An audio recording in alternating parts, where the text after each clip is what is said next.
உங்கள் அரசுக்கு பண்ணுறதுக்கு துப்பு இல்லை, தெரியல என்ன பண்ணணும்னு சொல்லிட்டு நீங்கள் பண்ண வக்கில்லாதனால நாங்களாவது பார்த்துக்குறோம்டா, எங்கிட்ட விடுங்கடான்னு அது தானும் கேட்டால் அடுத்தவனையும் கெடுக்கிற கதையாக தான் இப்போ தாவேக்காலாம் பண்ணிட்டு இருக்காங்க. இன்றைக்கி வந்து தாவேக்காவினுடைய எல்லா அமைச்சர்களும் தமிழ்நாட்டுடைய பொறுப்பு ஆளுநரான திரு அர்லேக்கர் அவர்களை எதிர்த்து கண்டனம் தெரிவிச்சுட்டு வராங்க.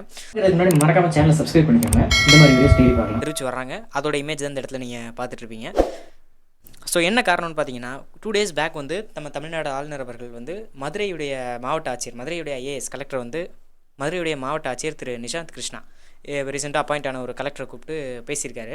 வைகை ரிவர் இருக்குல்ல, வைகை யார் அதை சுத்தம் பண்ணுறதை பற்றி ஆளுநர் அவர்கள் ஐஏஎஸ் கிட்ட கலந்து ஆலோசிச்சிருக்காரு என்ன பண்ணலாம்னு சொல்லிட்டு. அதோட இன்னொரு ஸ்டேட்மெண்ட்டையும் கொடுத்துருக்காரு. தமிழ்நாடு அரசு வைகை ஆறை சுத்தம் பண்ணுறதுக்கான நடவடிக்கைகளை எடுக்கலை, பராமரிப்பு நடவடிக்கைகளை எடுக்கலைன்னா ஆளுநர் மாளிகை மக்கள் பவன் எடுக்கும் அப்படின்னு சொல்லியிருக்காரு.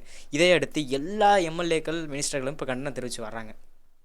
அவர் ஒன்றும் தப்பான விஷயத்த சொல்லணும். ஏன்னா அவர் என்ன சொல்லி ரீசெண்டாக என்ன சொல்லியிருக்காரு, இந்த அரசுக்கு பண்ணுறதுக்கு துப்பில்லை, தெரியல என்ன பண்ணணும்னு சொல்லிட்டு நீங்கள் பண்ண வக்கில்லாததுனால நாங்களாவது பார்த்துக்கணும் எங்கிட்ட சொல்கிறேன். அது போக மக்கள் பிரச்சனைகள் ஏதாவது இருந்துச்சுன்னா ஆளுநர் பழியாகி திரும்பிங்கன்னு சொல்லியிருக்கேன். இன்றைக்கி நம்ம அமைச்சர்கள் எல்லா அமைச்சர்களும் கண்டனம்.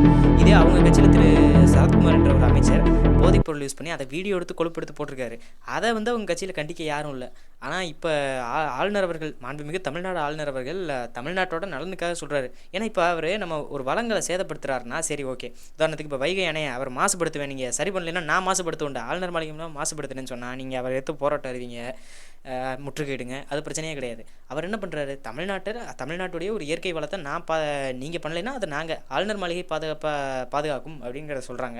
அவர் சொல்கிறதுல எந்த ஒரு தப்புமே கிடையாது. அவர் சீரமைப்பு பண்ணி தான் சொல்கிறாரே தவிர்த்து அதுக்கு வந்து இவங்க அது கிடையாது மரபு.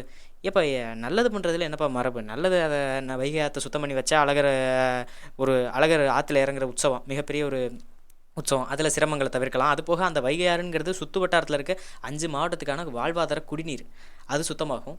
அப்படி இருக்கிறப்ப நல்லது யார் பண்ணால் என்ன, அது என்ன நீங்கள் அரசாங்கம் தான் பண்ணி அப்படி உங்களுக்கு பேர் வாங்கணும்னா எவ்வளவோ வேலைகள் இருக்குது. எடப்பாடி பழனிசாமி அவர்கள் பண்ண குடிமராமத்து திட்டம், அது மாதிரி ஏதாவது திட்டத்தை பண்ணுங்கள்.